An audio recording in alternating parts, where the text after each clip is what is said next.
ஆன்மீகம் டாக்ஸ் அன்பர்களுக்கு என்னுடைய அன்பு வணக்கங்களை தெரிவிச்சுக்கிறேன். நான் ஜோதிடர் குரு வரதராஜ பெருமாள். இந்த நிகழ்ச்சி மூலியமா உங்க எல்லாரையும் சந்திக்கிறது ரொம்ப மிக்க மகிழ்ச்சி எனக்கு.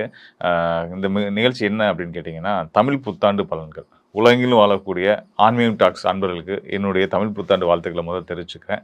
மேலும் இந்த தமிழ் புத்தாண்டு ஒவ்வொரு ராசிக்காரர்களுக்கும், அதாவது மேஷம் முதல் மீனம் வரையான 12 ராசிக்காரர்களுக்கும் எந்த வகையில் பலன்கள் கொடுக்க போகுது அப்படின்றத நம்ம டீட்டெயிலாக பார்க்க போகிறோம்.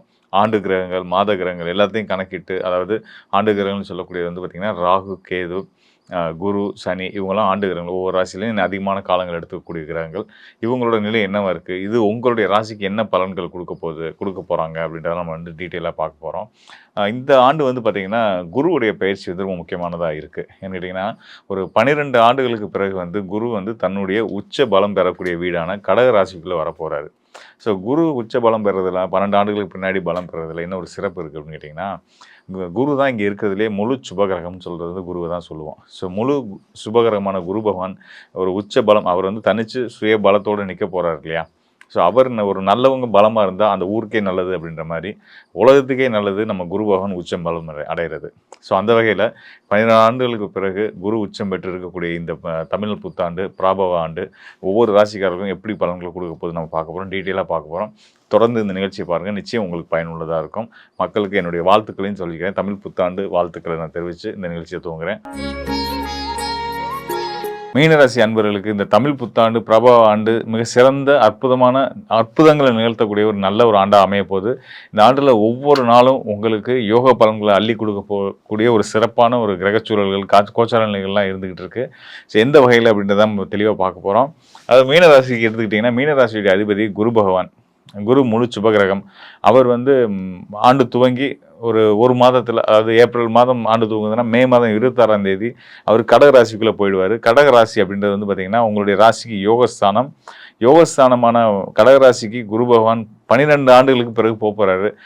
யோகஸ்தானத்துக்கு போகிறது நல்ல விஷயம். அதோட முக்கியமாக என்னன்னு கேட்டிங்கன்னா, அந்த யோகஸ்தானம்னு சொல்லக்கூடிய அந்த கடகராசி தான் குருவுக்கு உச்ச வீடு. அதாவது உங்களுடைய ராசிநாதன் முழு பலம் பெறக்கூடிய இடம் அதுதான். அது இந்த தமிழ் புத்தாண்டில் நிகழப்போகுது. ஸோ குரு உச்ச பலம் பெற்றா, உங்கள் ராசிநாதன் முழு பலம் பெற்றா, உங்களுக்கு யானை பலம் வந்த மாதிரி தான். எதையும் சாதிப்போம், எதையும் சந்திப்போம், எதையும் நம்ம தைரியமாக அணுகலாம், எதையும் நம்மளால் செய்ய முடியும் அப்படின்ற ஒரு பாசிட்டிவிட்டியை உங்கள்கிட்ட கொடுக்க போகிறார் குரு பகவான். உங்கள் ராசியில் ஜென்மசனி நடந்துகிட்டு இருக்கு. ஜென்மசனி நடந்துகிட்டு இருக்கக்கூடிய காலகட்டத்தில் நம்ம எப்படா இவ்வளோ தூரம் சாதிக்க போகிறோம், நம்ம நல்ல யோக பலன்கள்னு சொல்கிறாரு. ஜென்மசனி மறந்துட்டாரா அப்படின்னா கிடையவே கிடையாது. நான் அதெல்லாம் பார்த்துட்டு தான் உங்களுக்கான பலன் சொல்ல வந்திருக்கிறேன். அதாவது ஜென்மச்சனி இருந்தாலும் கூட உங்களுடைய ராசிநாதனோட வலு ரொம்ப சிறப்பாக இருக்குது. உங்கள் ராசியில் அமர்ந்திருக்கக்கூடிய சனி உங்கள் ராசிக்கு விதி விலக்காக நல்ல பலனை செய்யக்கூடிய, ஸ்தான அடிப்படையில் நல்ல பலன் செய்யக்கூடிய ஒரு உன்னதமான கோள் அப்படின்னு பார்த்தீங்கன்னா சனியை தான் சொல்ல முடியும். என்ன கேட்டிங்கன்னா, சனி உங்களுக்கு லாபஸ்தானத்து அதிபதி. ஒரு லாபஸ்தானத்து அதிபதி ராசிக்குள்ளே வந்தால் நம்மளே லாபகரமான ஒரு மனிதராக தான் இருப்போம்.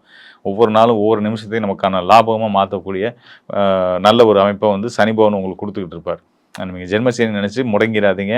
எண்ணத்தால் என்ன நினைக்கிறீங்க, கோச்சாரம் அப்படின்றதே நம்மளுடைய மனம் சம்மந்தப்பட்ட, சந்திரன் சம்மந்தப்பட்ட ஒரு விஷயந்தான். அதனால் மனசில் உங்களுக்கு என்ன நினைக்கிறீங்களோ அதுதான் நடக்குன்றதுனால, எண்ணம் எதுவோ அதுதான் வாழ்க்கைன்றதுனால சனி உங்களுக்கு நல்லது தான் செய்வார் அப்படின்றத உங்களுக்கு நான் பதிய வைக்க விரும்புகிறேன். அதை நீங்கள் கெட்டியாக பிடிச்சிக்கோங்க. கண்டிப்பாக சனியாலையும் உங்களுடைய ராசிநாதன் குருவாலையும் உங்களுக்கு வாழ்க்கையில் ரொம்ப சிறப்பான நல்ல மாற்றங்கள் ஏற்பட போகுது. சனி குரு இணைவும், அதாவது திரிகோண இணைவும் நடக்க போகுது. திரிகோண தொடர்பு அப்படின்றது ஒரு முக்கோணத்தில் 2 புள்ளியில் சனியும் குருவும் இணைவு பெற நிலை. இந்த நிலையில் வந்தாங்கன்னா 2 பேருமா சேர்ந்து உங்களுக்கு நல்ல பலன்களை கொடுப்பாங்கன்னு அர்த்தம். ஸோ அந்த வகையில் சனி குரு சேர்க்கை அப்படின்றது பார்த்திங்கன்னா, இழந்த பணம் நமக்கு மீண்டு வர்றதுன்னு அர்த்தம். பணம் மட்டும், காசு மட்டும் கிடையாது. நிம்மதி, சந்தோஷம், ஆரோக்கியம் எதுவாக இருந்தாலும் நீங்கள் எதை இழந்ததாக ஃபீல் பண்ணுறீங்களோ அது உங்களுக்கு கண்டிப்பான முறையில் உங்கள் கைக்கு சேரப்போகுது அப்படின்றது இந்த தமிழ் புத்தாண்டில் நடக்க போகுது அந்த விஷயன்றதை தெரிஞ்சுக்கலாம். மேலும் பார்த்திங்கன்னா, உங்கள் ராசிக்கு 2ஆம் இடத்துல சூரியனும் சுக்கிரனும் இணைவு பெற்ற நிலையில் இந்த ஆண்டு துவக்கம் இருக்குது. சுக்கிரன் பார்த்திங்கன்னா சுகபோக காரகன், சுபிச்ச காரகன் அவர் தான்.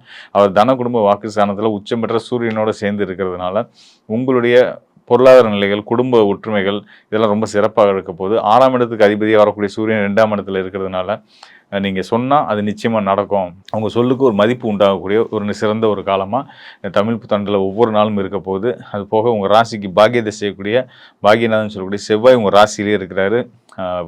உங்கள் ராசிநாதன் குரு பகவான் கடக ராசிக்குள்ளே போகிறாரு. இந்த ராசிநாதன் செவ்வாய் கடக ராசிக்குள்ளே போகிறது, பாக்கியநாதன் செவ்வாய் உங்கள் ராசியில் இருக்கிறது, இதெல்லாம் வந்து பார்த்திங்கன்னா நீர் தொடர்பு, அது வெளிநாட்டு தொடர்புகளை வந்து பயங்கரமாக வலுவாகுது. அதனால் வெளிநாட்டு தொடர்புகள் மூலியமாகவும் நீங்கள் நினச்ச காரியங்கள் எல்லாம் வந்து நல்லபடியாக ஆதாயத்தோடு உங்களுக்கு கிடைக்க போகுது அப்படின்றத சொல்லலாம்.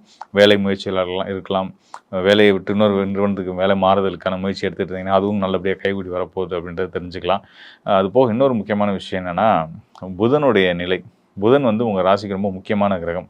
உங்களுடைய வண்டி வாகனம், உங்களோட சுகஸ்தானம் மற்றும் உங்களோட தாயார், மேலும் கலத்திரசன மனைவியை குறிக்கக்கூடிய கிரகமாகவும் வரக்கூடிய ஒரு புதன் தான். அந்த புதனும் ராசியில் மீன ராசியிலே இருக்கக்கூடிய நிலையில் இந்த ஆண்டு துவங்குறதுனாலையும், இவங்களுக்கெல்லாம் குருவுடைய பார்வை அடுத்தடுத்து வரக்கூடிய காலங்களில் கிடைக்க போகுதுன்றதுனாலையும், உங்களுடைய ராசிநாதன் ஆண்டு முழுதும் உச்ச பலத்தில் இருக்க போகிறாருன்றனாலையும் இந்த தமிழ் புத்தாண்டு உங்களுக்கு எல்லா வகையிலையும் ஏற்றங்களை கொடுக்கக்கூடிய ஒரு அற்புதமான ஆண்டு. மேலும் இந்த ஆண்டு கோச்சார கிரக நிலைகளில் ஒரு சிறப்பான ஒரு அமைப்பு அமைஞ்சிருக்கு. அதை பற்றி உங்கள்கிட்ட நான் சொல்ல விரும்புகிறேன்.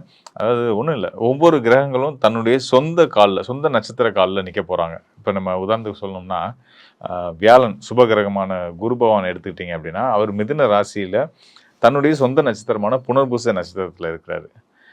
இன்னொரு பக்கம் சுக்கிரன், அவரும் ஒரு முழு சுபகிரகம், குரு அம்சத்தில் இருக்கக்கூடியவர். அவர் மேச ராசியில் தன்னுடைய சொந்த நட்சத்திரமான பரணி நட்சத்திரத்தில் இருக்கார். இன்னொரு பக்கம் சனி பகவான் நீதிமான் நியாயவான், அவர் வந்து எங்கே இருக்காருன்னா மீனத்தில் இருக்கார். மீனத்தில் அவர் உத்திரட்டாதி நட்சத்திரத்தில் இருக்கார், தன்னுடைய சொந்த நட்சத்திரம், அவருடைய சொந்த நட்சத்திரம் அது.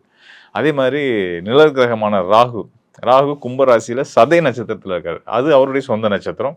அங்கே தான் சந்திரனும் இணையப்பட்டு சதய நட்சத்திரத்தில் சந்திரனுமே நிற்கிறார். ஸோ அதே மாதிரி இன்னொரு நிலகிரகமான கேது வந்து பார்த்திங்கன்னா சிம்ம ராசியில் தன்னுடைய நட்சத்திரமான மக நட்சத்திரத்தில் இருக்கார்.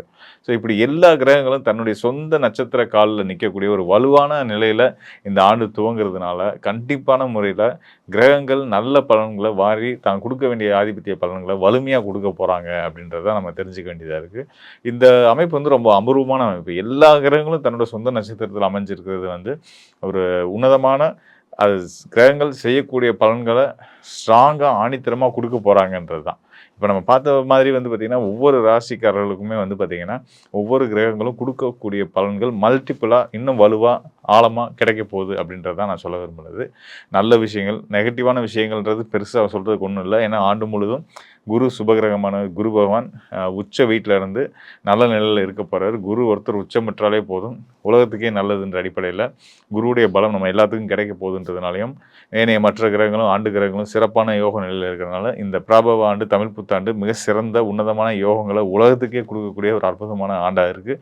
அதனால் 12 ராசிக்காரர்களுக்கும் மிக சிறந்த ராஜயோக காலமாக இந்த ஆண்டு இருக்க போது எல்லோரும் எல்லா மக்களுக்கும் மனதில் அமைதியும் சந்தோஷமும் பெருக போகுது அப்படின்றத தெரிஞ்சுக்கலாம். இந்த போர் பதட்டம், சண்டை சச்சரவு, விலைவாசி உயர்வு, ஒவ்வொரு நாட்டுக்குள்ளே சங்கடங்கள், போராட்டங்கள், உள்நாட்டுக்குள்ள பிரச்சனைகள், இயற்கை சீற்றங்கள், இதெல்லாம் இந்த மாதிரியான நெகட்டிவான எந்த ஒரு விஷயமும் இல்லாமல் ஒவ்வொருத்தவங்க தனிப்பட்ட வாழ்க்கையிலையுமே வந்து நிம்மதியும் சந்தோஷமும் குடும்ப ஒற்றுமையும் பொருளாதார முன்னேற்றமும் இருக்க சங்கடங்கள்லாம் தீர்ந்து நிம்மதியாக சந்தோஷமான ஒரு வாழ்க்கையை வாழ போகிறோம் அப்படின்ற ஒரு மகிழ்ச்சியோடு இந்த ஆண்டை தூங்குவோம். கண்டிப்பான முறையில் கிரகங்கள் நமக்கு சப்போர்ட்டிவாக இருக்கிறாங்க. ஸோ சந்தோஷம் மகிழ்ந்து கொண்டாடுறதுக்கு தயாராகலாம்.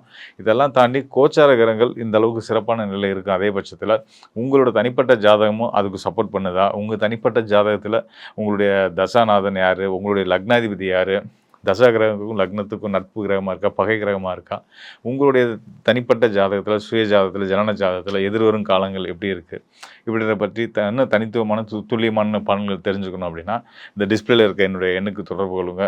உங்களுடைய அனைத்து சந்தேகங்களுக்கும் சரியான தெளிவுகளை கொடுத்து உங்கள் வாழ்க்கையில் ஒரு மிக சிறந்த ஒரு நல்ல மாற்றத்தை உருவாக்குறதுக்கு நானும் ஒரு உறுதுணையாக இருப்பேன் அப்படின்னு சொல்லி மீண்டும் ஒரு முறை தமிழ் புத்தாண்டு வாழ்த்துக்களை சொல்லி இந்த புத்தாண்டு எல்லோரோட வாழ்விலையும் மகிழ்ச்சியும் இறை அருளையும் கொடுத்து நம்மளை மேம்படுத்தும் அப்படின்றத நான் நம்புகிறேன். உங்களுக்கு அதை நான் வாழ்த்தா தெரிவித்து விடைபெறுகிறேன். நன்றி, வணக்கம் நண்பர்களே.